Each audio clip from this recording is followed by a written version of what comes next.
जय सिया राम, जय श्री कृष्णा।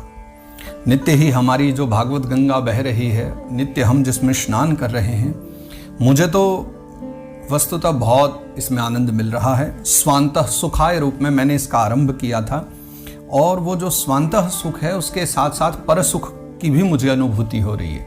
मेरे साथ अन्य जन भी इसका खूब रसास्वादन करते हुए आनंद ले पा रहे हैं, तो उसी परंपरा को अब आगे बढ़ाएं। श्रीमद् भागवत महात्म्य के द्वितीय अध्याय के 34वें श्लोक तक हमने चर्चा करी पूर्व में, जिसमें नारद भक्ति संवाद की चर्चा हुई। नारद बाबा ने ज्ञान वैराग्य को जगाने के लिए प्रयास आरंभ किया, भक्ति महारानी को प्रसन्नता देने के लिए।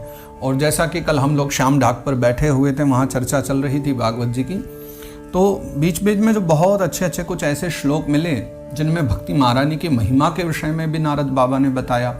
और वस्तुतः जिन्होंने वो इससे पूर्व का भाग श्रवण किया हो वो जानते भी होंगे कि श्रीमद् भक्ति महारानी के विषय में नारद बाबा ने यहाँ तक निर्णय कर दिया कि इससे श्रेष्ठ संसार में कुछ भी नहीं है। फिर भगवान के द्वारा आकाशवाणी की गई, व्योमवाणी तदैवाभुन मां ऋषे खिद्यतामिति, कि अब आप आरंभ कीजिए, प्रयास कीजिए, कुछ सत्कर्म कीजिए और ऐसा सत्कर्म कीजिए जिस सत्कर्म के द्वारा ज्ञान वैराग्य जाग जाएं और भक्ति महारानी का प्रचार हो।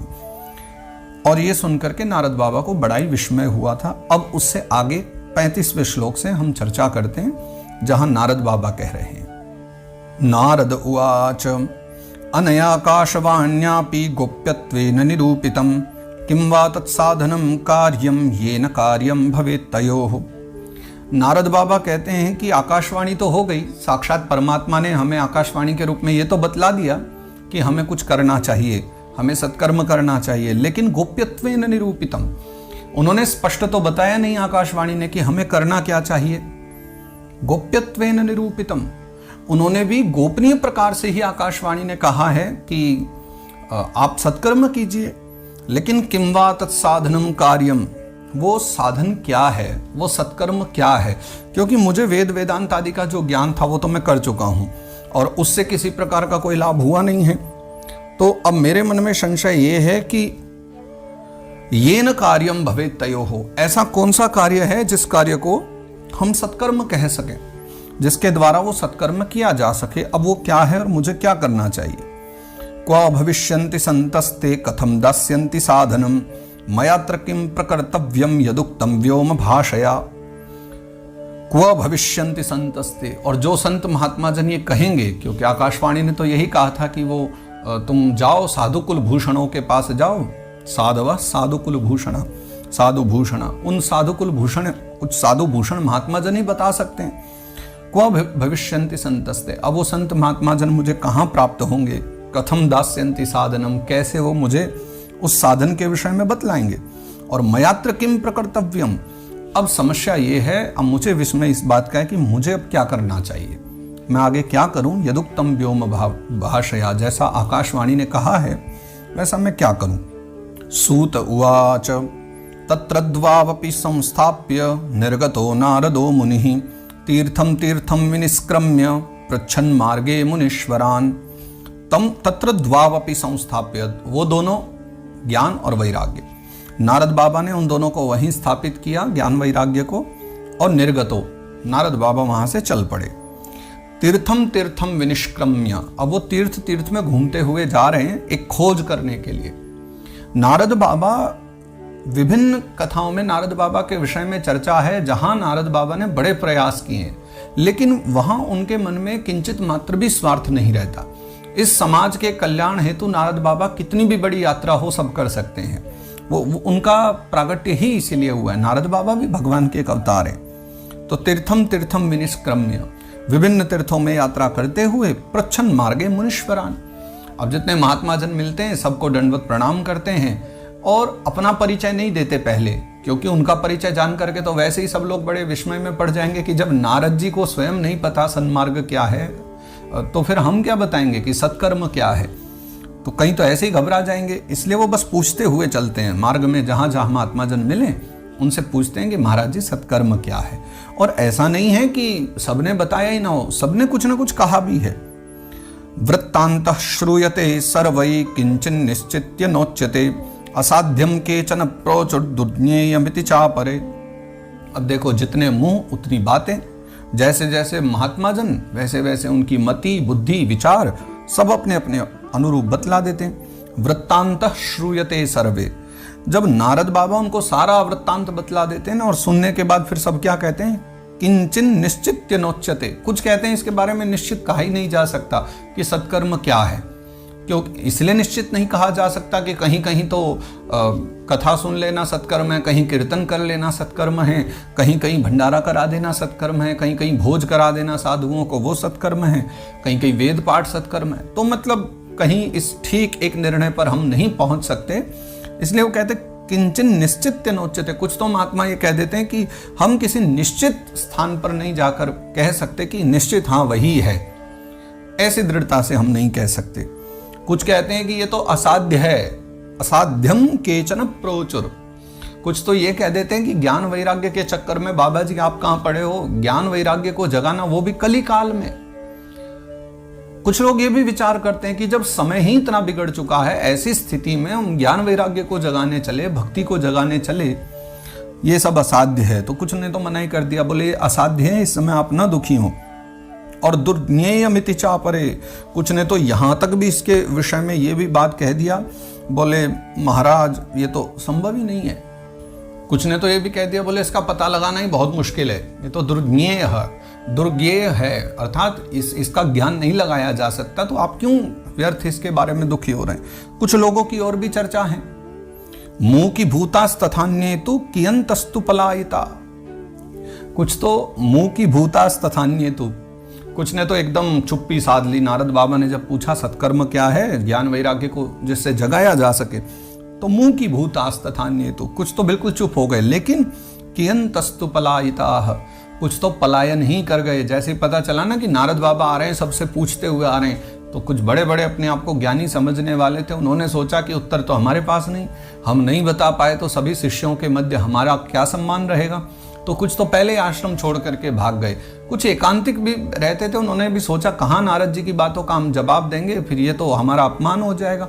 छोड़ करके वो भी उस मार्ग से हट गए जहां से नारद बाबा चले आ रहे थे।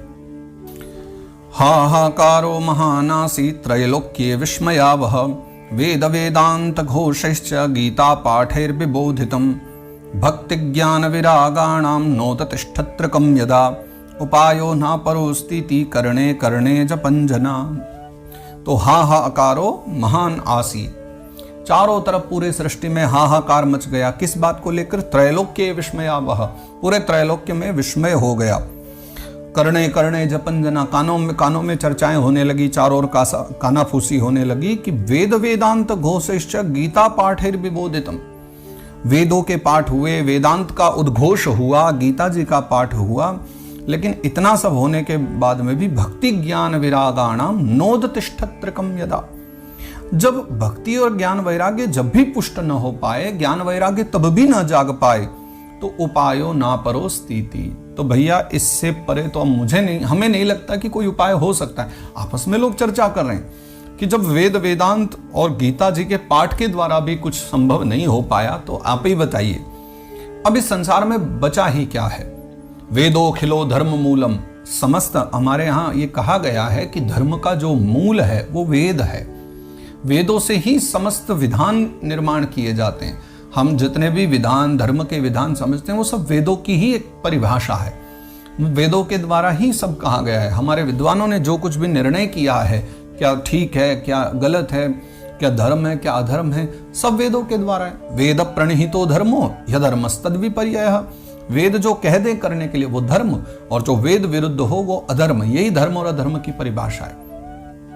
तो सब कहते हैं जब वेद वेदांत गीता पाठ ये सब भी ज्ञान वैराग्य को पुष्ट न कर पाए, जगा न पाए, तो फिर इस संसार में अब ऐसा बचता ही क्या है कि जिसके द्वारा ज्ञान वैराग्य को जगाया जा सके। किस प्रकार से भक्ति महारानी को पुष्ट किया जाए। योगिना नारदेनापि स्वयं न ज्ञायते तु यत् तत्कथम शक्यते वक्तुमितरैरिह मानुषैः। कुछ लोगों ने बड़ी अच्छी बात कही कि योगिना नारदेनापि, जब स्वयं योगीराज नारद जी भी इस विषय को नहीं जानते, स्वयं न ज्ञायते तु यत्, जब नारद जी जैसे योगी व्यक्ति भी, नारद जी भी इस विषय में जानते नहीं कि सत्कर्म क्या है, तत्कथम शक्यते वक्तु, तो फिर इसको कहने में कोई कैसे समर्थ हो सकता है? एक सामान्य सा मानव, जो इतर सामान्य मानव हैं या कोई साधु महात्मा हैं, जब नारद जी को स्वयं नहीं पता, जो इतने परम विद्वान साक्षात ब्रह्मा जी के पुत्र हैं, भगवान नारायण के परम प्रिय हैं, इतने विद्वान इतने ज्ञानी, जब वही नहीं जानते तो सामान्य व्यक्ति क्या जानेगा? तो एवं ऋषिगणे पृष्ठैर निर्णयोक्तम दुरासदम, तो इस प्रकार जब जब किसी ऋषि मुनि जनों से, ऋषिगणों से पूछा गया तो उन्होंने सबने ये कह दिया कि भैया ये तो दुस्साध्य है। निर्णयोक्तम दुरासदम, सबने निर्णय कर दिया कि नारद बाबा जो पूछते हुए घूम रहे हैं ना, वो तो दुस्साध्य है, उसको पाया नहीं जा सकता। ऐसा कोई सत्कर्म बचता ही नहीं, हमारी दृष्टि में तो नहीं है। ततश्चिंतातुरः सोऽथ बदरी वनमागतः तपश्चरामि चात्रेति तदर्थं कृतनिश्चय। ततश्चिंतातुरः सोऽथ बदरी वनमागतः। आप देखो, कभी कभी हम लोग ऐसा विचार करते हैं कि वो स्वयं विशालापुरी में, बद्रीनाथ में आकर के, और वहाँ भक्ति महारानी ज्ञान वैराग्य को जगाने के लिए संतों से मिलने आए, पर ऐसा नहीं है। नारद बाबा तो दुखी हो गए थे, क्योंकि संतों से तो पूरे भेंट करते चले ही आ रहे थे। जहाँ जहाँ वृंदावन से लेकर मार्ग में हरिद्वार, ऋषिकेश, चारों तरफ हजारों महात्मा मिले, सबसे उन्होंने पूछा, लेकिन बद्रीनाथ में क्यों आए वो? उन्होंने सोचा जब कहीं मेरा कुछ नहीं हुआ, मेरा सत्कर्म के विषय में ज्ञान नहीं हुआ, तो अब एक ही उपाय बचता है कि अब मैं तप कर लेता हूँ, क्योंकि तप सर्वश्रेष्ठ होता है, माना गया है। तो क्यों ना मैं तप कर लूं, उस तप के द्वारा ही क्या पता भगवान प्रसन्न होकर मुझे बता दें कि सत्कर्म क्या है। तो ततश्चिंतातुरः सोऽथ बदरी वनमागतः, तो चिंता करते हुए, चिंतातुर होकर के वो बद्री वन आए, अर्थात बद्रीनाथ चले आए। और तपश्चरामि चात्रेति, उन्होंने संकल्प किया कि अब मैं यहाँ तप करूंगा। तदर्थम कृत निश्चय, ऐसा नारद बाबा ने निश्चय कर लिया। तावद्ददर्श पुरतः सनकादीन् मुनीश्वरान् कोटि सूर्य समाभासानुवाच मुनि सत्तमः।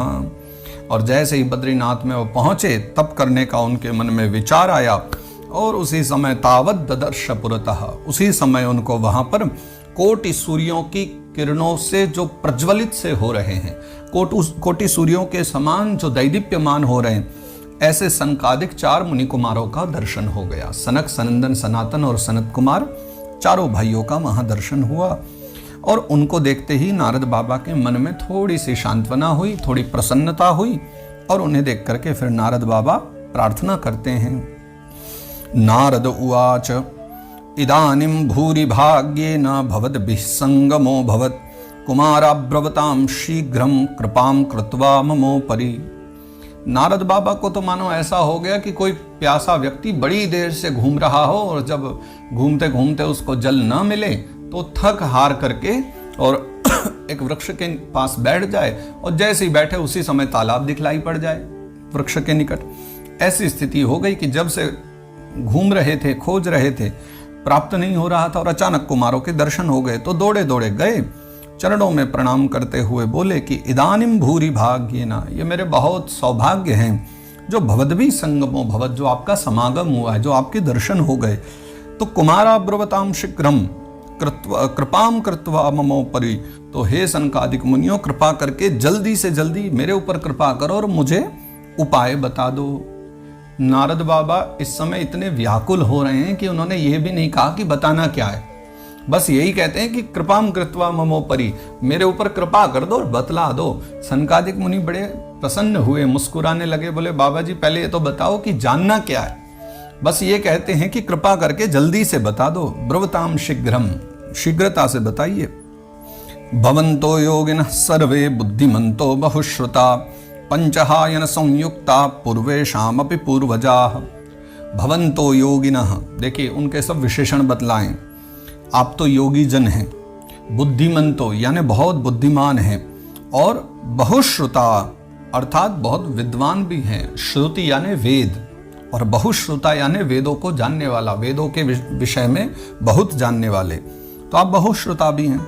तो पंचहायन संयुक्ता, देखने में तो आप चारों भाई 5-5 वर्ष के दिखलाई पड़ते हैं। पंचहायन संयुक्ता, देखने में तो आप चारों भाई 5-5 वर्ष के दिखलाई पड़ते हैं, लेकिन पूर्वेशाम अपि पूर्वजा, लेकिन आपकी अगर आयु की बात करें तो आप पूर्वजों के भी पूर्वज हैं, आप इतने दीर्घकालीन जीवन वाले हैं।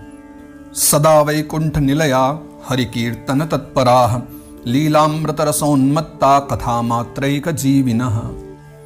आप सदा वैकुंठ निलय करने वाले हैं। सदा वैकुंठ निलया अर्थात आप सदा वैकुंठ में वास करने वाले हैं। हरि कीर्तन तत्परा और सदा सर्वदा हरि का कीर्तन करने वाले हैं। लीला अमृत रसोन्मत्ता, भगवान की जो लीला माधुरी है, लीला अमृत है, आप उस लीला अमृत के रस में उन्मत्त रहने वाले हो, हरि कथाओं के रस में सदा डूबे रहने वाले हो। और अगला जो विशेषण दिया है एक भक्त के लिए, इससे अच्छा क्या विशेषण होगा। कथा मात्रैक जीविनः, आपका जो जीवन है वो तो एकमात्र कथा रूप ही है।